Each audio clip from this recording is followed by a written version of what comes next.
আগামীকাল রবিবার ঢাকা সহ সারা দেশে জেলা সদরে সাবেক প্রধানমন্ত্রী বিএনপির চেয়ারপারসন দেশনেত্রী বেগম খালেদা জিয়ার আশু সুস্থতা কামনায় দোয়া ও মিলাদ মাহফিল অনুষ্ঠিত হবে। ঢাকায় এই পল্টনে 11:30টার সময়, সকাল 11:30টার সময় এই দোয়া অনুষ্ঠান অনুষ্ঠিত হবে। এই অনুষ্ঠানে দলের সংগ্রামী মহাসচিব সহ জ্যেষ্ঠ নেতৃবৃন্দ সবাই অংশগ্রহণ করবে।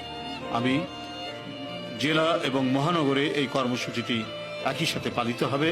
ঢাকা মহানগর সহ সারা দেশের জেলা ও মহানগরে সাবেক প্রধানমন্ত্রী বিএনপি চেয়ারপারসন দেশনেত্রী বেগম খালেদা জিয়ার আশু সুস্থতা কামনায় দোয়া ও মিলাদ মাহফিল কর্মসূচিটি অনুষ্ঠিত হবে। আপনাদের সকলকে ধন্যবাদ। খোদা হাফেজ।